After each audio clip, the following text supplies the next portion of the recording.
It was November 1st, 1951.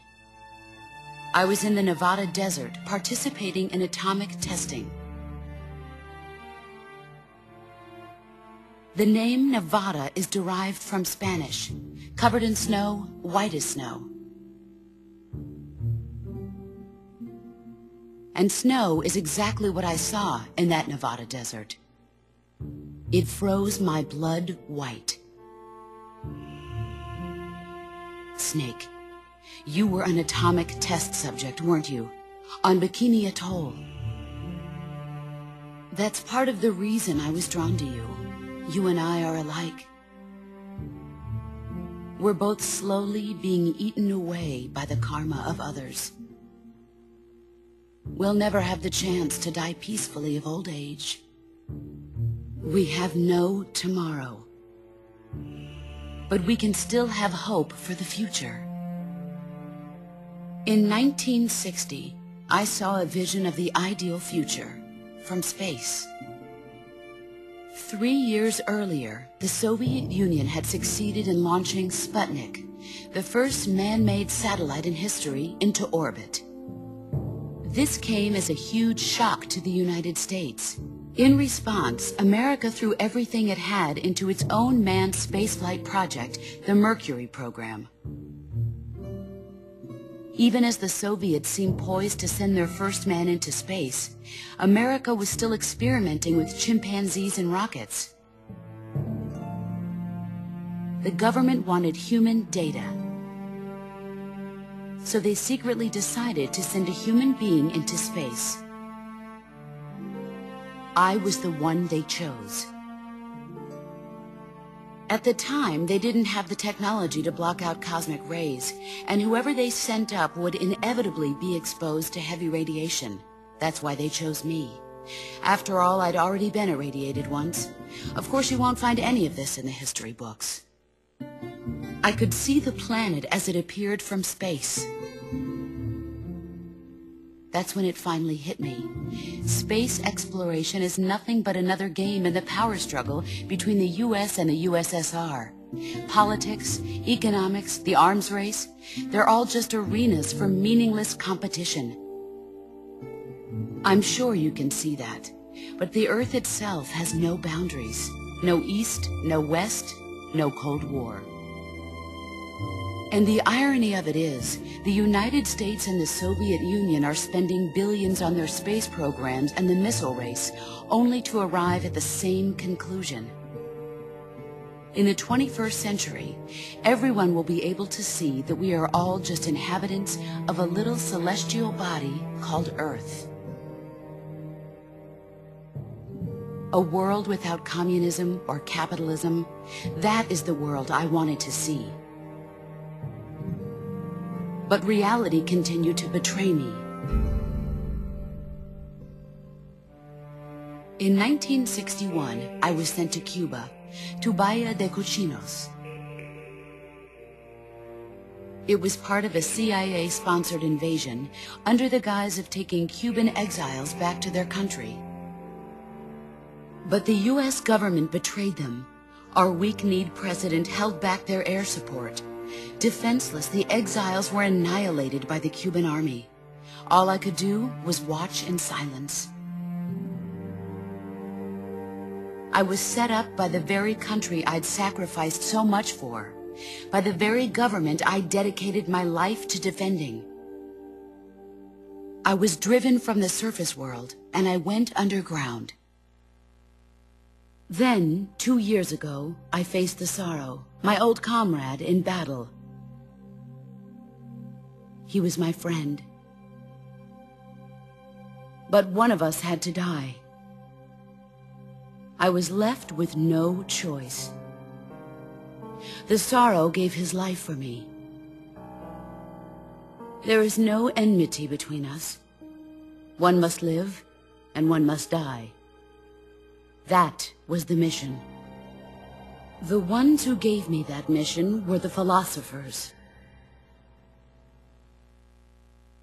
Early in the 20th century, the true holders of power in the United States, the Republic of China, and the newly formed Soviet Union gathered together in a secret meeting that would later be known as the Wiseman's Committee. The secret pact they formed there marked the beginning of the philosophers. But the last of the original members died in the 1930s. After that, the organization began to run out of control, and the Wiseman's Committee degenerated into a mere shell of its former self. The philosophers of today have no sense of good or evil. Their influence extends to countries and organizations involved in every aspect of every war. They have become war itself. That's how they operate. The sacrifices of war cause a shift in the times. This shift leads to renewed conflict, and in turn triggers the next war. Like a nuclear chain reaction, each conflict sparks countless others, forming an endless spiral that will continue on for eternity. Do you understand what I'm saying, Snake? By consuming me and you, the philosophers intend to keep that cycle going forever. It was my father who explained all of this to me. He was one of them. You see, I am the last remaining child of the philosophers.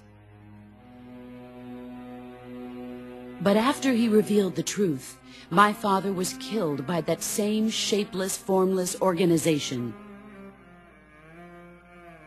And my father isn't the only thing the philosophers have taken from me.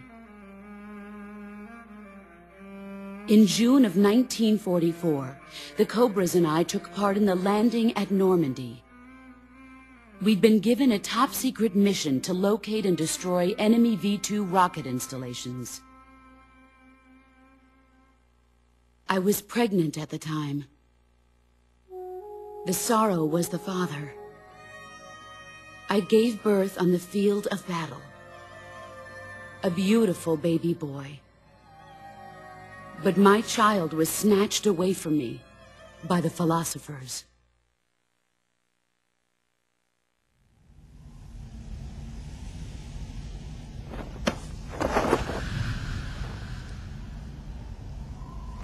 Look at this scar.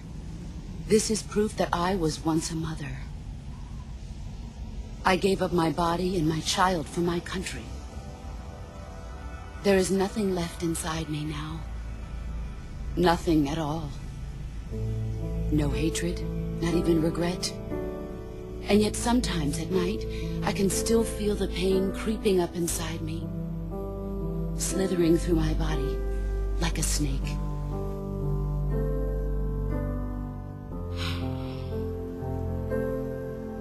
I've never talked this much about myself before. Thanks. Thanks for listening to me.